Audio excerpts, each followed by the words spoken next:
सबसे पहले आपको बताएं, मशरिक़ वुस्ता को जंग की दलदल से निकालने के लिए पाकिस्तान ने कोशिशें मजीद तेज कर दी। शहबाज शरीफ का ईरानी सदर से टेलीफोनिक राबता, 1 घंटे से जायद जारी रहने वाली गुफ्तगू में वज़ीर आज़म ने इसराइली हमलों की शदीद मजम्मत की। सदर मसूद पज़ेश्कियान को इसहाक डार और फील्ड मार्शल के राबतों से भी आगाह किया। ईरानी सदर ने सालिसी के लिए पाकिस्तान के मुस्बत किरदार की तारीफ की।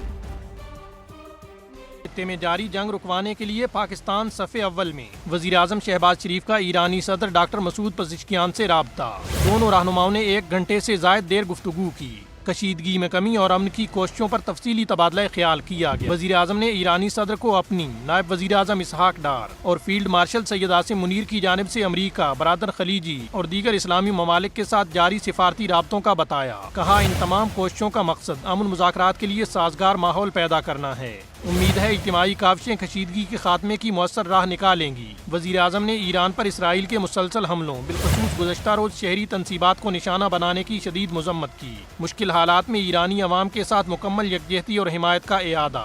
1900 से जायद कीमती जानों के ज़िया पर गहरे दुख का इजहार। मरहूमीन के लिए मगफरत और जख्मियों की जल्द सेहत याबी की दुआ भी। मसूद पज़ेश्कियान ने वज़ीर आज़म की मुखलिसाना सिफारती कोशिशों को सराहा। मुज़ाकरात और सालसी के लिए एतमाद साजी की ज़रूरत पर जोर देते हुए पाकिस्तान के मुस्बत किरदार की तारीफ भी की। पाकिस्तान की कामयाब सिफारतकारी आलमी तवज्जो का मरकज। ईरान और अमरीका को मेज पर बिठाने के लिए बड़ी मुशावरत की तैयारी। सऊदी अरब, तुर्की, मिस्र और पाकिस्तान के वज़ीर ख़ारजा का अहम मुशावरती इजलास कल इस्लामाबाद में होगा। 4 मुल्क की बैठक में मशरिक़ वुस्ता में कशीदगी खत्म कराने के लिए कोशिशों पर तफसीली तबादला ख्याल होगा।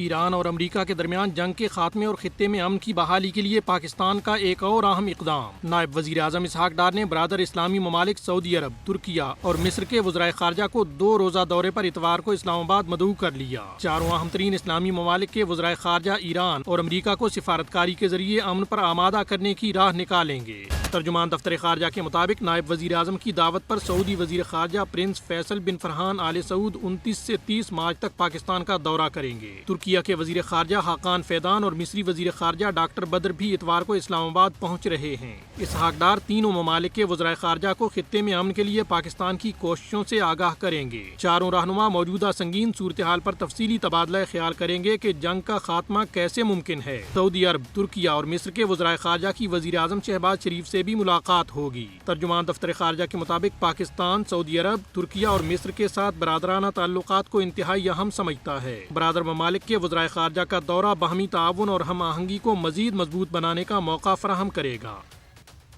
दूसरी जानिब ईरान के साथ मुज़ाकरात जारी हैं। नतायज जल्द सामने आएंगे। अमरीकी सदर डोनाल्ड ट्रंप ने एक बार फिर बातचीत की तस्दीक कर दी।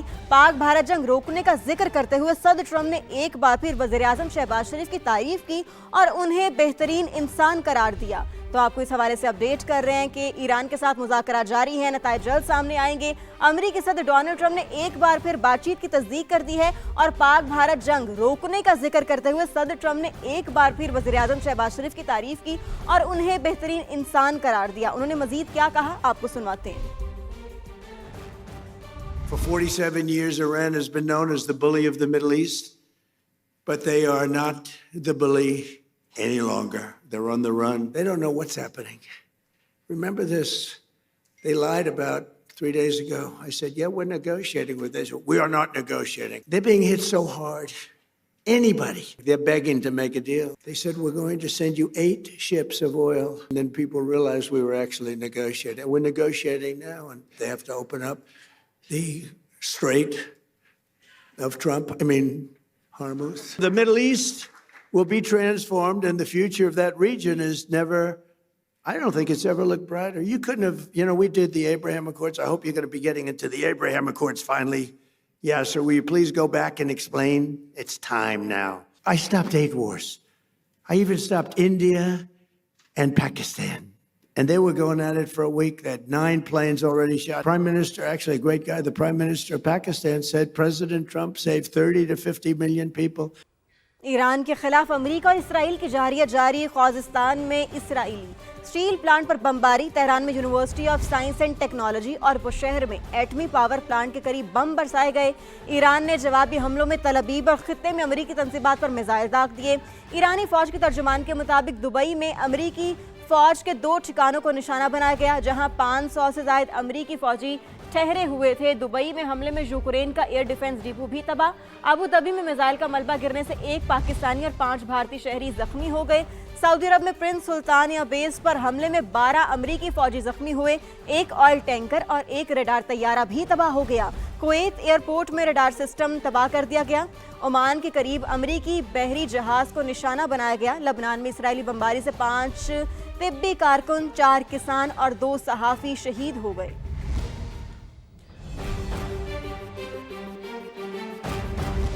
आगे बढ़ें और आपको बताएं कि कराची की बंदरगाहें खित्ते में ट्रांसशिपमेंट हब बनने की तरफ गामजन है।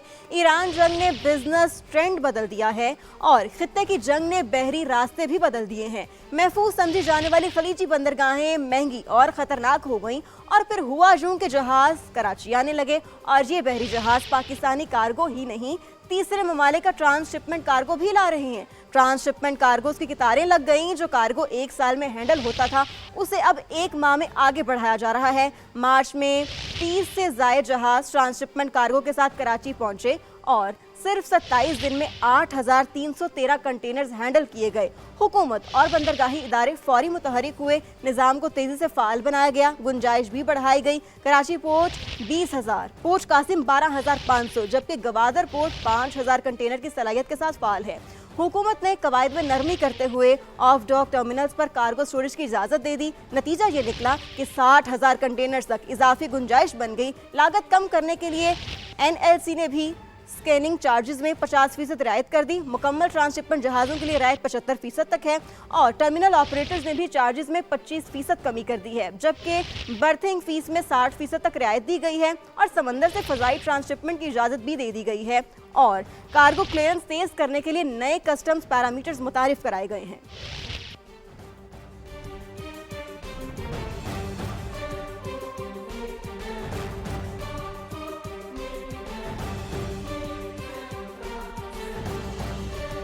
खबर यह है कि मशरिक़ वुस्ता से बड़ी खबर, यूक्रेन और कतर के दरमियान दिफाई माहिदा तय पा गया। अब दोनों ममालिक ने दस्तखत कर दिए। दिफाई ताउन को मजीद मजबूत बनाने पर भी इत्तेफाक किया। दिफाई माहिदे में मिसाइल और दिफाई निज़ाम शामिल है। यूक्रेनी सदर ज़ेलेंस्की ने मुत्तहिदा अरब अमारात के भी सदर शेख ज़ायद अल नहयान से भी मुलाकात की। एयरपोर्ट पहुंचने पर वज़ीर तवानाई ने ज़ेलेंस्की का इस्तकबाल किया। यूक्रेनी सदर ने स्ट्रेटेजिक मामलात पर खलीजी ममालिक के साथ काम करने की पेशकश की। कहा कि मुत्तहिदा अरब अमारात और यूक्रेन दिफाई माहिदे पर बातचीत कर रहे हैं जो आखिरी मरहले में है। यूक्रेनी सदर इससे पहले सऊदी अरब भी गए, जहाँ शहजादा मोहम्मद बिन सलमान से मुलाकात की। दोनों मुल्कों के दरमियान दिफाई ताउन का मुआहिदा भी तय पा गया।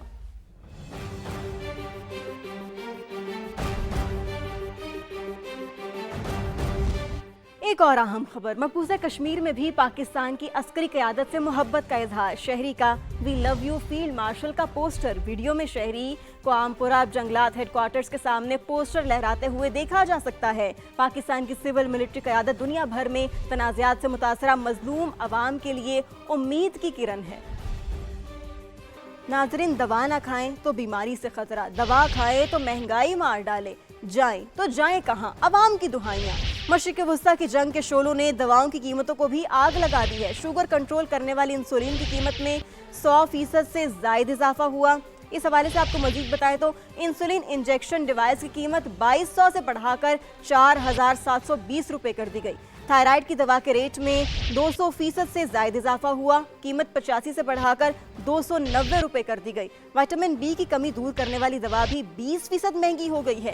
कीमत 500 से बढ़ाकर 600 रुपये हो गई। टाइफाइड की बात करें तो टाइफाइड की दवा की कीमत 805 से बढ़ाकर 930 रुपये कर दी गई है। बदहजमी और तेजाबियत की दवा का पैक 530 से बढ़ाकर 620 रुपये का हो गया है। जान बचाने वाली मुतादिद दीगर अद्वियात भी महंगी कर दी गई हैं। और अब आपको बताएं कि इंसुलिन की कीमत आसमान छूने लगी। मरीजों की हुकूमत से इंसुलिन की कीमत कंट्रोल करने की अपील। कहा कि कीमत दुगनी होने पर खरीद नहीं सकते और इंसुलिन के बगैर रह भी नहीं सकते। इंसुलिन लेने आए तो इधर डबल कीमत हो गई इंसुलिन की, तो इतनी मुश्किल है कि इससे बगैर पेशेंट रह भी नहीं सकता, तो हम खरीद नहीं सकते, क्या करें, मजबूर हैं। पहले 800 की मिलती थी, उधर लेनी मुश्किल थी, अब 4000 की या 5000 की किधर से लूँगा। पहले रेट कम था, अभी रेट उसका बहुत ज़्यादा है, वो गरीब बंदा आम अफोर्ड नहीं कर सकता। गवर्नमेंट को चाहिए इसका रेट कम करे। मैं खुद लगाती हूँ, तो ये तो बहुत ज़्यादती है। और पीएसएल में पेशावर ज़ल्मी ने रावलपिंडीज को 5 विकेट से हरा दिया। 215 रन का हदफ 5 गेंद पहले हासिल कर लिया। अब्दुल समद और माइकल ब्रिस्वेल की शानदार शिरकत ने हाथ से निकलती बाजी को जीत में बदल दिया। ज़ल्मी ने आखिरी 30 गेंदों पर 77 रन बनाए। ब्रिस्वेल ने 17 गेंदों पर 35 रन की नाकाबिल शिकस्त इनिंग्स खेली। अब्दुल समद ने 11 गेंदों पर 33 रन बनाए। मोहम्मद हारिस 47 रन बनाकर टॉप स्कोरर रहे। कप्तान बाबर आजम ने 39, कुशाल मेंडिस ने 31 रन बनाए। इससे पहले रावलपिंडीज ने 214 रन बनाए थे। यासिर खान 83 रन बनाकर टॉप स्कोरर रहे। मोहम्मद रिजवान की बात करें तो उन्होंने 40, कामरान गुलाम ने 37 रन की इनिंग्स खेली। तो ये सूरत हाल है जिस हवाले से हम आपको अपडेट करें कि पीएसएल में पेशावर ज़ल्मी ने रावलपिंडीज को 5 विकेट से हरा दिया है। 215 रन का हदफ था जो कि 5 गेंद पहले हासिल कर लिया गया। अब्दुल समद और माइकल ब्रिस्वेल की शानदार शिरकत ने हाथ से निकलती बाजी को जीत में बदल दिया और ज़ल्मी ने आखिरी 30 गेंदों पर 77 रन बनाए। क्रिकेट की शान, मयार की पहचान, रंगीनियों से भरपूर पाकिस्तान सुपर लीग नए दौर में दाखिल। पहले से 11वें एडिशन तक पीएसएल ने कई संगे मील उबूर किए। पाकिस्तान का फख्र, क्रिकेट की शान, परिस्तारों की जान। पीएसएल दुनिया क्रिकेट का बड़ा ब्रांड। 10 साल में पीएसएल की टाइटल स्पॉन्सरशिप वैल्यू में 505% इजाफा। 2016 में $5.2 मिलियन से शुरुआत। मौजूदा value $26.2 million. Brand partnership value में 1226% इजाफा। 10वें एडिशन को 9वें एडिशन के मुकाबले में 647% ज्यादा व्यूवरशिप मिली। डिजिटल व्यूवरशिप में 826% इजाफा हुआ। कई फ्रेंचाइज भी भारी दामों फरोख्त हुई। मुल्तान सुल्तान्स को 245 करोड़ में खरीदा गया। क्रिकेट क्वालिटी में मुसलसल बेहतरी ने पीएसएल को गैर मुल्कियों के लिए भी पुरकशिश बना दिया। रवा साल स्टीव स्मिथ समेत 40 से ज्यादा गैर मुल्की खिलाड़ी पीएसएल का हिस्सा हैं।